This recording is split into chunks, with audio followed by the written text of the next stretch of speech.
സഖാവ് ദാസേട്ടൻ മലയാള മനോരമയെ സൂചിപ്പിച്ചുകൊണ്ടായിരുന്നു പ്രസംഗിച്ചത്. ഷാനി പ്രഭാകരൻ പല ഘട്ടങ്ങളിലും ഞങ്ങളെ വിമർശിക്കുന്ന മാധ്യമപ്രവർത്തകയാണ്.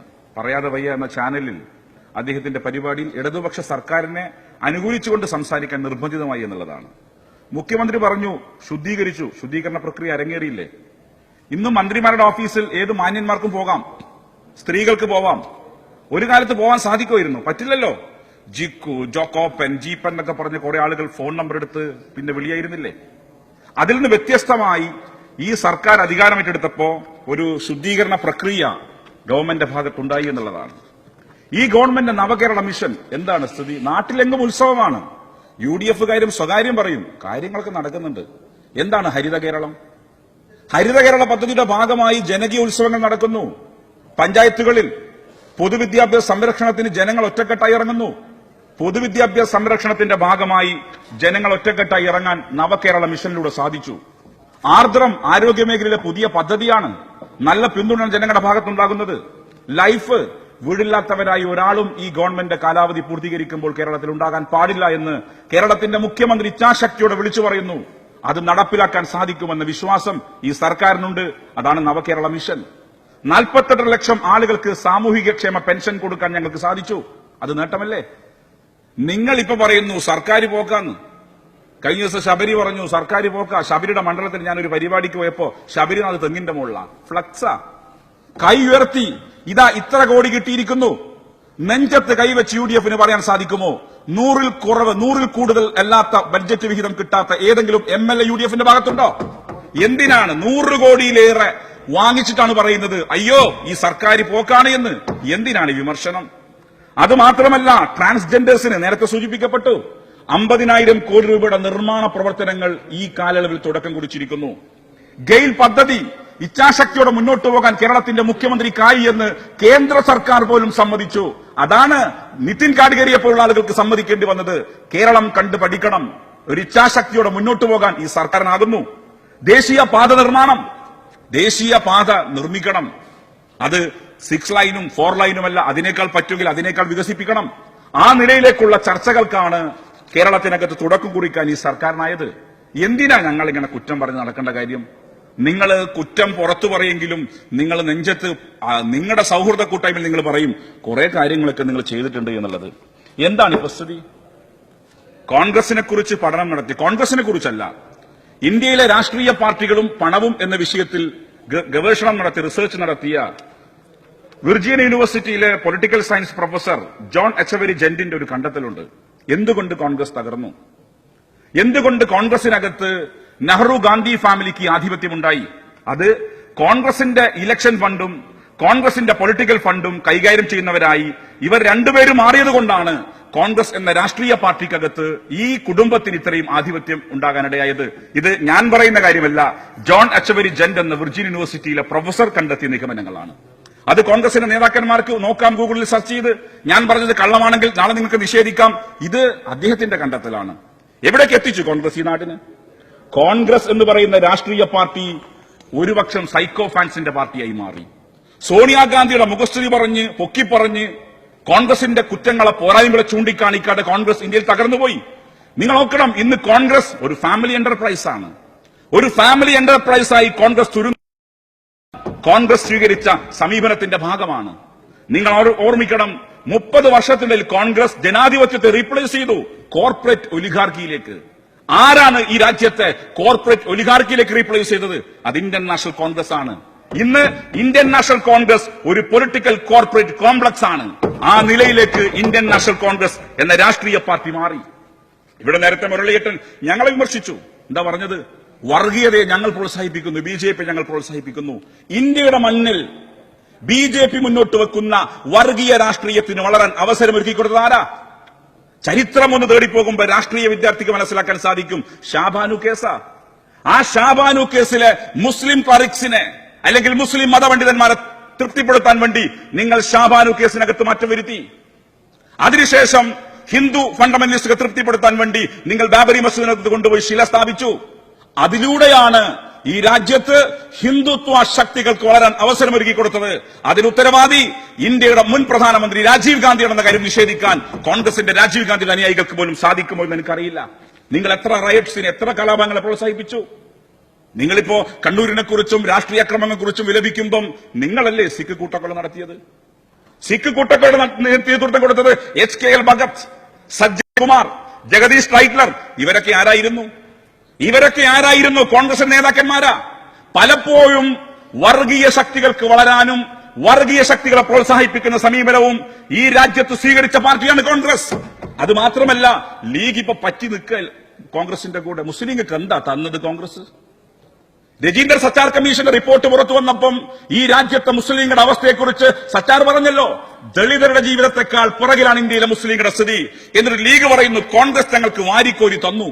ഇന്ത്യൻ ജനാധിപത്യത്തിന്റെ പ്രതീകമായ ബാബറി മസ്ജിദ് തച്ചു തകർക്കുമ്പം 16 ഭാഷകൾ അറിയുന്ന നരസിംഹറാവു ഏതെങ്കിലും ഒരു ഭാഷയിൽ അരുതെന്ന് പറഞ്ഞു? ഇല്ല.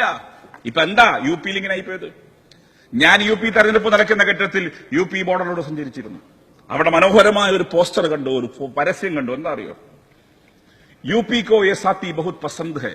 അഖിലേഷ് യാദവിന്റെയും രാഹുൽ ഗാന്ധിയുടെ ചിത്രമായിരുന്നു. UPക്ക് കൂട്ടുകെട്ട് വലിയ ഇഷ്ടപ്പെട്ടിരിക്കുന്നു. ഈ രാഹുൽ ഗാന്ധി ഒരു മാൻഡ്രക്ക. രാഹുൽ ഗാന്ധി ആരുടെ കയ്യിൽ പോകുന്നുവോ ആ പാർട്ടി തകർന്നു പോകും. ജൂനിയർ മാൻഡ്രാക്ക്, അതാണ് യഥാർത്ഥ പദം.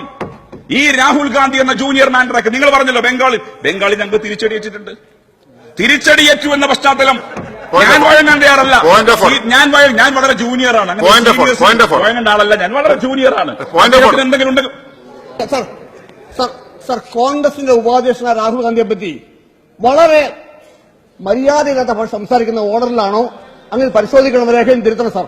ഇതും ചെയ്യണം, പരിശോധിച്ച് നടപടി സ്വീകരിക്കുന്നതാണ്. അല്ല, അത് പരിശോധിക്കേണ്ട കാര്യമൊന്നുമില്ല. ജൂനിയർ മാൻഡ്രാക്ക് ഒരു പ്രയോഗമാണ്. കേസ് അറിയാത്തോണ്ടാ, കേസ് സിനിമയൊന്നും കണ്ട് ശീലമില്ലാത്തോണ്ടാണ്, സിനിമ കാണാത്തോണ്ടാണ്. ഇവിടെ പറഞ്ഞല്ലോ ഡൽഹിക്കകത്ത്, ഡൽഹി രാഷ്ട്രീയത്തിൽ ബംഗാളിനെ കുറിച്ച് പറഞ്ഞു, ഞങ്ങൾക്ക് തിരിച്ചടി വെച്ചിട്ടുണ്ട്, ഞങ്ങളില്ല എന്ന് പറയുന്നില്ല. ഞങ്ങളുടെ തിരിച്ചടിയുടെ ആഴം വർദ്ധിപ്പിച്ചത് ബംഗാളിൽ കോൺഗ്രസ് കൂടി പോയതുകൊണ്ടാണ്. അപ്പൊ അതുകൊണ്ട് നിങ്ങൾ ആലോചിക്കേണ്ട കാര്യം, ഇന്ത്യൻ നാഷണൽ കോൺഗ്രസ് എന്ന് പറയുന്ന രാഷ്ട്രീയ പാർട്ടി ഈ രാജ്യത്ത് സ്വീകരിച്ച സമീപനങ്ങൾ എന്താ? ഇവിടെ ഈ രാജ്യത്തിന്റെ തകർച്ചയിലേക്ക് കോൺഗ്രസ് പല ഘട്ടങ്ങളിലും സ്വീകരിച്ച സമീപനങ്ങൾ എന്താ? കോൺഗ്രസ് ഈ രാജ്യത്ത് തകർന്നിരിക്കുന്നു. കോൺഗ്രസുകാർ ഞങ്ങളെ കളിയാക്കുന്നു. ഞങ്ങളെ കളിയാക്കി ഞങ്ങളുടെ കുറ്റവും നോക്കി നടന്നുകൊണ്ട് കാര്യമില്ല. നിങ്ങൾ എങ്ങനെ രക്ഷപ്പെടാൻ നോക്കുക എന്നുള്ളതാ. മുസ്ലിങ്ങളൊരു വിശ്വാസമുണ്ട്, മരിച്ച മയ്യത്തുനിന്ന് പേനിറങ്ങ. കോൺഗ്രസ് എന്ന് കൂട്ടത്തോടെ ആളുകൾ ഇറങ്ങിക്കൊണ്ടിരിക്കുക. ND തിവാരി 3 തവണ മുഖ്യമന്ത്രിയാ. 3 തവണ മുഖ്യമന്ത്രിയും കേന്ദ്രമന്ത്രി പദവും അലങ്കരിച്ച ND തിവാരി ആരുടെ കൂടെ?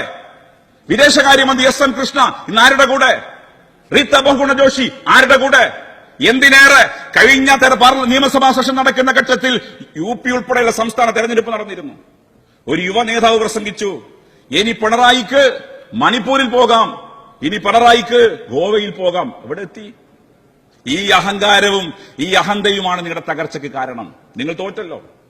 നിങ്ങൾക്കിനി തിരിച്ചു വരാൻ സാധിക്കാത്ത രീതിയിലേക്ക് ഇന്ത്യൻ നാഷണൽ കോൺഗ്രസ് എന്ന രാഷ്ട്രീയ പാർട്ടി ഈ രാജ്യത്ത് തകർന്നടിഞ്ഞിരിക്കുന്നു. നിങ്ങൾ പറയുന്നു പിള്ളയെ നിങ്ങൾ കൂട്ടിയില്ലേ? നിങ്ങൾ മനസ്സിലാക്കേണ്ടത്, പിള്ളയുൾപ്പെടെയുള്ള പിള്ളയുടെ പിന്തുണയോടുകൂടി തന്നെയാണ് ഞങ്ങൾ തെരഞ്ഞെടുപ്പിൽ നേരിട്ടത്. ജനങ്ങൾ ഞങ്ങൾക്ക് നൽകി, ജനങ്ങൾക്ക് ഞങ്ങൾക്ക് മാൻഡേറ്റ് നൽകി. അതിന്റെ ഭാഗമായി ഞങ്ങൾ ഇന്ന് ഭരിക്കുന്നു. ഞങ്ങളുടെ പ്രതിബദ്ധത ജനങ്ങളോടാണ്. ഞങ്ങൾക്ക് ജനങ്ങളോട് മാത്രമേ പ്രതിബദ്ധതയുള്ളൂ എന്ന കാര്യത്തിൽ യാതൊരു സംശയവും നിങ്ങൾക്ക് വേണ്ട. പിന്നെ ഇവിടെ സ്വാശ്രയത്തെക്കുറിച്ച് വലിയ ഘോരഘോര പ്രസംഗ, അത് നിങ്ങളുടെ കുട്ടിയാണ്, നിങ്ങൾ ഉൽപ്പാദിപ്പിച്ച കുട്ടിയാണ്. കേരളത്തിൽ സ്വാശ്രയ വിദ്യാഭ്യാസത്തെ ഞങ്ങൾ സ്വാഗതം ചെയ്യാൻ തയ്യാറായത് അനിയമിറ്റബിൾ അനിവാര്യമായ തിന്മ എന്ന നിലയിൽ ചില ഘട്ടങ്ങളിലെങ്കിലും ഞങ്ങൾ സ്വാശ്രയത്തെ സ്വാഗതം ചെയ്തിട്ടുണ്ട്. നിങ്ങളല്ലേ ആ കുട്ടിയെ ഉൽപ്പാദിപ്പിച്ചത്? ഇപ്പൊ വന്ന് കരയാണ്. പക്ഷേ ഉമ്മൻചാണ്ടി സമ്മതിച്ചു, നിങ്ങൾ സ്വീകരിച്ച നിലപാടാണ് ശരിയെന്ന്. സ്വാശ്രയത്തിനെതിരെ നിങ്ങൾക്ക് ഒരക്ഷരം പോലും മിണ്ടാൻ അവകാശമില്ല എന്ന് ഞങ്ങൾ പറയാൻ ആഗ്രഹിക്കുകയാണ്. ഇവിടെ സമരം നടത്തി. ലാത്തിയും വടിയും കോൺഗ്രസിനകത്തുള്ള യുവ MLA-മാരിൽ എത്ര ആൾക്കുണ്ട്? IBക്ക് 1-2 അടി കിട്ടി, വേറെ ആർക്കാ കിട്ടിയേ? ഫേസ്ബുക്കിനകത്ത് മാത്രം ലാത്തി കണ്ടവരാണ് ഞങ്ങളെ ആക്ഷേപിക്കുന്നത്. ഫേസ്ബുക്കിനകത്ത് മാത്രം കണ്ടവർ. കോൺഗ്രസിന്റെ കേസുവിന്റെ പുതിയ മുദ്രാവാക്യം എന്താ?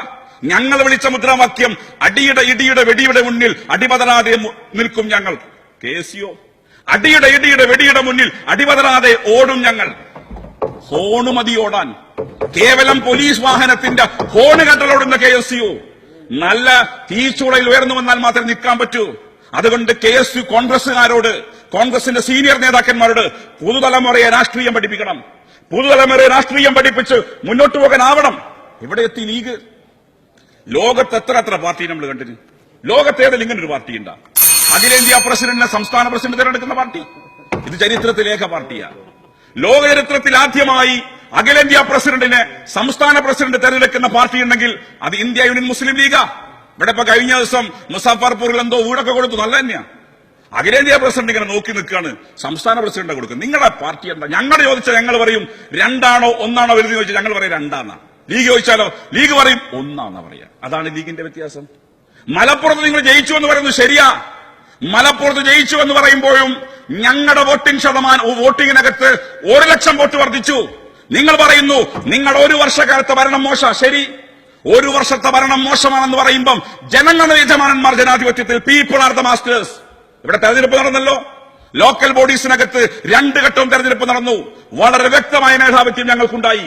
ഇടതുപക്ഷ ജനാധിപത്യ മുന്നണിക്ക് ലോക്കൽ തെരഞ്ഞെടുപ്പിനകത്ത് മുന്നേറാൻ കഴിഞ്ഞു. അത് ഞങ്ങൾക്ക് ജനം നൽകുന്ന അംഗീകാരമാണ്. മലപ്പുറത്ത് ഞങ്ങൾക്ക് 1 ലക്ഷത്തിലേറെ വോട്ടിന്റെ മുന്നേറ്റം ഉണ്ടാക്കാൻ സാധിച്ചു. അതും ജനങ്ങൾ ഞങ്ങൾക്ക് നൽകുന്ന അംഗീകാരമാണ്. നിങ്ങളിപ്പോ മുസ്ലിം ലീഗ് ഖൈറുന്നിസത്താത്താനെ പുറത്താക്കി. പക്ഷേ പറയപ്പെടുന്ന കാര്യം എനിക്ക് അറിഞ്ഞൂടാ.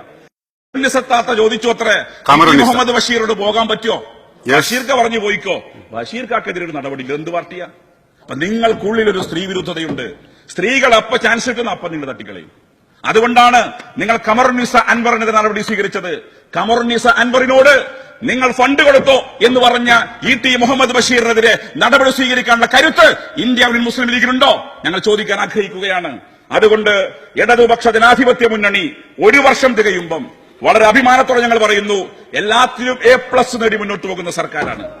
എല്ലാത്തിലും A+ നേടി മുന്നോട്ട് പോകുന്ന ഈ സർക്കാർ 5 വർഷം പൂർത്തീകരിക്കുമ്പോൾ ജനങ്ങൾക്ക് എന്താണോ വാഗ്ദാനം കൊടുത്തത് ആ വാഗ്ദാനം നിർവഹിച്ചു മുന്നോട്ട് പോകും. ഞങ്ങൾ നേരത്തെ സൂചിപ്പിച്ചു, ഞങ്ങളുടെ ലക്ഷ്യം 2021 അല്ല. ഞങ്ങളുടെ ലക്ഷ്യം 2016 മുതൽ ഒരു തുടർഭരണമാണ്. ആ തുടർഭരണത്തിലേക്ക് പിണറായിയും സംഘവും മുന്നോട്ട് പോകും. അതിനെ തടയാൻ ഒരു വലതുപക്ഷ രാഷ്ട്രീയത്തിനും സാധിക്കില്ല എന്ന് മാത്രം പറഞ്ഞ് ഞാൻ ഈ ധനവിനിയോഗ ബില്ലിനെ ശക്തമായി പിന്തുണച്ചുകൊണ്ട് ഞാൻ എന്റെ വാക്കുകൾ അവസാനിപ്പിക്കുകയാണ്.